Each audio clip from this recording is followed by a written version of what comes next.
Nous ne voyons pas les choses comme elles sont, nous les voyons comme nous sommes. Anaïs Nin.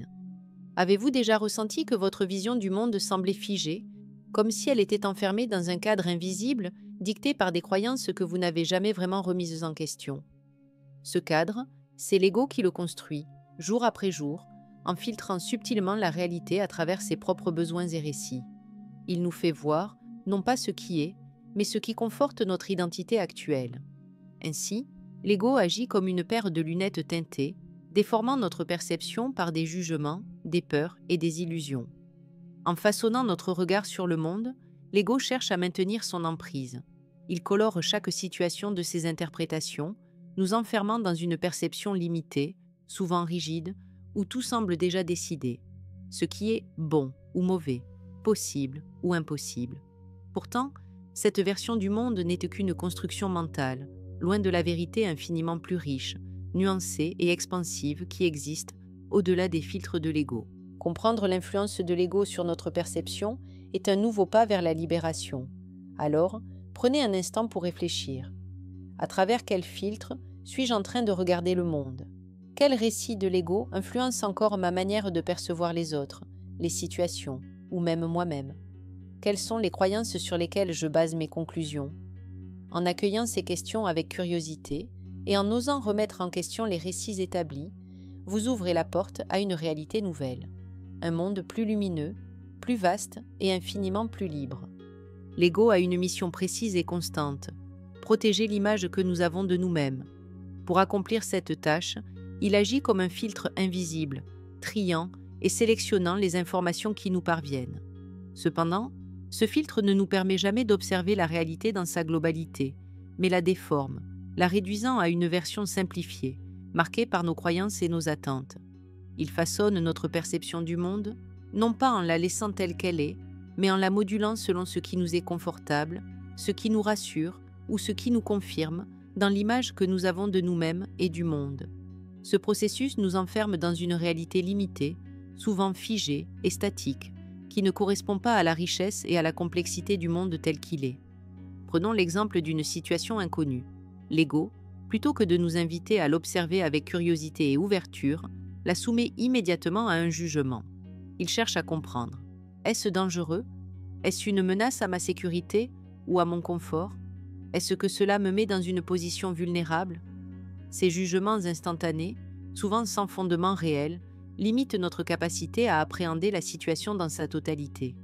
L'ego nous pousse à voir les choses en termes de bon ou de mauvais, créant une division artificielle et manichéenne qui empêche d'apprécier les nuances de l'expérience. Ce filtre de dualité nous enferme dans des schémas de pensée rigides, ne nous permettant pas de voir au-delà de ce qui est confortable ou familier. De plus, le filtre de l'ego crée une vision du monde qui nous maintient dans une position de séparation. Plutôt que de voir les choses et les autres pour ce qu'ils sont réellement, nous les percevons à travers un prisme déformé, influencé par notre passé, nos blessures, nos désirs et nos peurs. Ce phénomène peut nous pousser à juger les autres en fonction de nos propres attentes ou à comparer sans cesse, créant des divisions inutiles et renforçant notre sentiment de solitude ou de compétition. Nous pouvons ainsi passer à côté des véritables opportunités qui s'offrent à nous, car elles sont souvent invisibles aux yeux de l'ego, trop absorbé par le maintien de sa propre image. Ce mécanisme n'est pas seulement limité à nos interactions avec les autres, mais affecte également la manière dont nous nous percevons nous-mêmes. L'ego nous enferme dans des jugements sur nos propres capacités, notre valeur et notre place dans le monde. Il nous pousse à nous identifier à nos réussites, à nos échecs, à nos erreurs passées, plutôt que de nous permettre de nous voir sous un jour plus vaste et plus juste. Cela crée une vision de nous-mêmes fragmentée, où nous croyons être ce que l'ego nous dit que nous sommes, plutôt que d'accepter la fluidité de notre véritable nature. En fin de compte, ce filtre de l'ego ne fait qu'alimenter un cycle de jugement et de limitation qui tend à diviser le monde. Cette façon d'interpréter les événements colore profondément notre expérience de la vie, en créant une vision tronquée et souvent extrême de ce qui se passe autour de nous. L'ego, en projetant ses propres peurs, frustrations ou attentes, interprète les événements en fonction de ses propres récits, nous empêchant de voir la nuance, la complexité et la fluidité de la réalité. Ainsi, une simple situation peut être perçue comme une catastrophe imminente ou, au contraire, une promesse de bonheur inaltérable, selon l'état d'esprit de l'ego à ce moment-là. Ainsi, si tout semble aller bien, l'ego nous fait croire que la vie est merveilleuse et que tout est sous contrôle, renforçant notre sentiment de sécurité et de domination.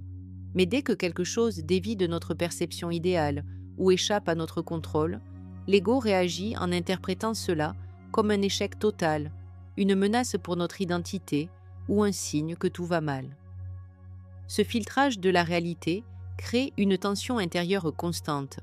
Par exemple, si nous rencontrons des difficultés ou des événements imprévus, notre ego peut nous faire croire que la vie est injuste, que tout s'effondre ou que nous sommes incapables d'y faire face. Cette vision déformée reflète souvent nos insécurités internes, nos doutes ou nos blessures, projetées sur le monde extérieur. À l'inverse, lorsque tout semble aller bien, l'ego nous fait croire que nous avons tout compris, que nous contrôlons tout, alors qu'il s'agit en réalité d'une illusion de stabilité. Ainsi, l'ego nous emprisonne dans une vision réductrice du monde, où tout devient soit une victoire, soit une défaite, selon son influence.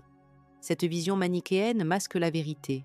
La vie est en perpétuelle transformation, et chaque expérience, qu'elle semble positive ou négative, fait partie d'un tout beaucoup plus vaste. Merci de votre écoute. Vous pouvez retrouver le lien vers le livre complet dans la description et la suite de la lecture de ce livre sur la chaîne YouTube La Pensée Holistique. Pensez à vous abonner pour être averti des mises en ligne des prochains chapitres. Et aussi, retrouvez tous les liens vers les ressources inspirantes de Full Coaching directement dans la bio.